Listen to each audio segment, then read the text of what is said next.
and welcome to the Long Distance Review, a place where I look at rock albums, heavy metal albums, extreme metal albums, punk albums, anything to do with rock really. I'm trying to focus on the new releases of the month and some of the smaller bands that may get sort of left under the radar a little bit, and also focusing on the bigger releases of the month as well. Oh, now by the way, there was a comment in my last video about that I go a lot. I realise this. I'm doing my best not to do it. But thanks for making me more self-aware. And the thing is, I do these on one take. I find that if I do it as a one take, it's a lot better than just splicing videos together. And so there will be times where I go and pause. I can only apologise. I'm not a professional public speaker, but I hope that I'm passionate enough about music for you to sort of listen in. Anyway, moving forward. Today I'm looking at one of the smaller releases of the month and one of the smaller bands, and they're called Nervus, and their release this month is an album called Everything Dies. Nervus are from the UK. I think they're based in Watford, and they were formed in 2015. Their sound is, I guess, an indie punk or modern emo, which is a horrible term, and if people have turned off because I said emo, please don't. It's not the sort of emo you might associate with the the fringe and all that kind of era of emo. There is good emo as well, and I like to just think of this as a very good melodic punk album. Melodic punk is a good way of putting it. So they were formed in 2015, and they are formed by the members M. Foster, who is the songwriter, vocalist and guitarist, Carl Ward on bass, Paul Etienne on keyboards, and Jack Kenny on drums. They released their first album in 2016 called Permanent Rainbows. Now Permanent Rainbows was written by M as a sort of way of a personal sort of catharsis. The songs that were written were just her writing her thoughts down on paper, and was never really meant to be out for public consumption. She was influenced greatly, I guess, by the album by Against Me, Transgender Dysphoria Blues, written by Laura Jane Grace of Against Me, as a sort of personal, honest, open album about the issues she was dealing with at the time. And I think M was doing much the same thing, going through a difficult time in her life, dealing with coming out as transgender, and she wrote all these songs, and her friends Paul and Carl from the band now picked up on these songs and said, look, can we do something with these? These are great songs, and Permanent Rainbows came out. Permanent Rainbows is a very personal album and a very internal looking album about the issues that M was going through at the time.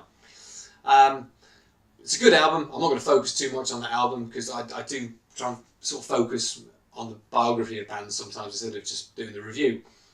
So if you want to check out the album, it's a great album. Check it out. But that was 2 years ago. This is 2018, and they've now come back with the album Everything Dies. A very dark, depressing title for what essentially seems like a very melodic and upbeat album.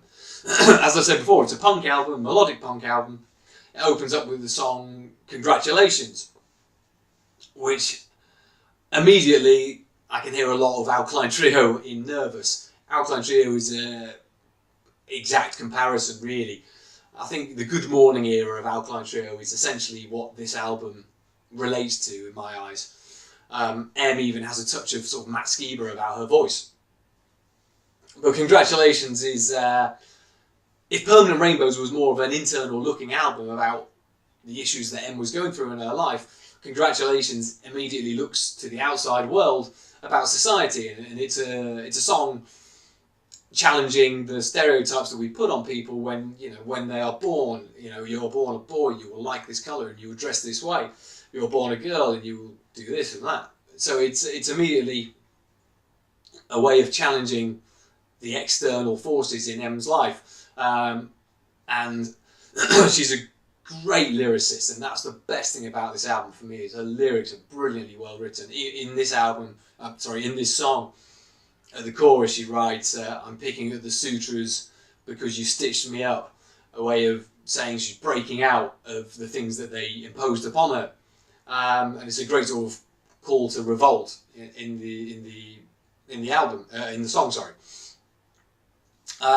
The melodies on this album, the choruses on this album, and the hooks on this album are all big. I've been listening to this album for 3 or 4 days now, and I can't get them out of my head. They're great songs and just brilliantly written songs. Lyrically, as I said before, it sort of goes between looking internally at the struggles that I guess M's going through in her personal life, or the way that she looks at herself.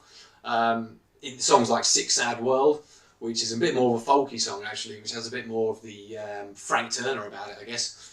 And also externally, she writes about the world around her in Congratulations and the song It Follows, which was the single released beforehand. Personally, my favourite song on the album is a song called Skin. Alkaline Trio comparisons aside, it's a great song, and the lyrics for it are exceptional. Let me just try and find them. I was going to read out the lyrics for the there's a great line in the chorus where it says, "If you're feeling uncomfortable, then that's common ground." Basically a way of saying, you know, when she talks to people about her struggles and about what she's going through, is the uncomfortable and awkward nature that they're both going through talking. And as I say, she's brilliant at writing these kind of lyrics and great lines scattered around this album. And it's almost juxtaposed by the music, really, because the music is so upbeat and melodic and happy, and the lyrics can be so sort of dark and sardonic, which is why I relate it to Alkaline Trio, and Good Morning really is that kind of album from Alkaline Trio. And that's done so well here. But if, like me, you don't think Alkaline Trio have released a decent album for about 10 years, because they haven't, this is the album you're looking for. This is the best album they haven't written. And M songwriting is the highlight of this album, like I say, but the music is so well thought through and well written that even if you don't focus on the sort of lyrical side of this album, you don't dig too deep. There are, 10 songs on this album of great radio-friendly punk rock songs. But really, you should look a little bit deeper and have a good read through the lyrics and have a good listen of what M's singing about. I think the Way Back has got a great chorus to it. It was, I'm spending so much time trying to be accepted that I expect that it may never happen. What else to say? If I could learn to just accept myself and fuck everybody else, they could try and fucking kill me. I think it's brilliantly written, and the way it's woven into that song, it's so upbeat and so melodic that you don't realise what she's talking about sometimes.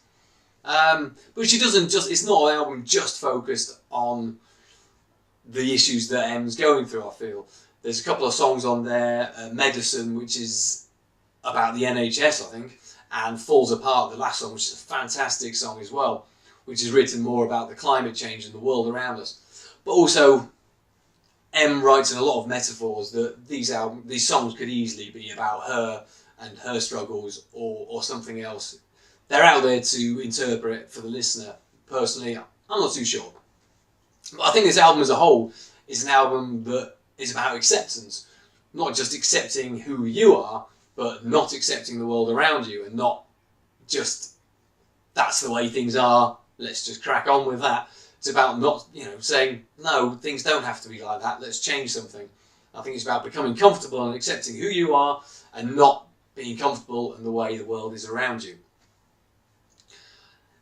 M could easily be a new voice of a new generation of people, given the chance. I think she's that clever, she's that relatable, that people will look at her songs, hear what she's singing about, and really cling on to it. Not just in the sense that people who are going through struggles themselves, but I think there's a lot that she sings about that people can relate to. And I think that's great, and I think that makes this album so much better. But as just a 10-song melodic punk rock album, this is great. I love this album. I've been listening to it for days now, and I'll prefer it over Permanent Rainbows, actually. I think this is a much better album. Although Permanent Rainbows is great. So there you go. Go out, find it. It's on YouTube. It Follows is the single that was on YouTube. But get hold of this album. Give it a few spins. It's a great album. If you're a fan of melodic punk, and I keep saying, if you're a fan of Alkaline Trio, you will love this album.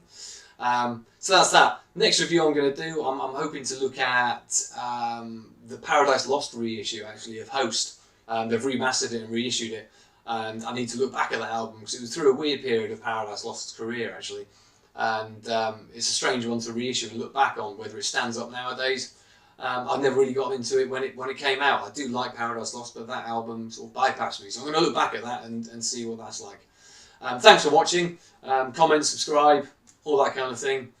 Cheers. Bye.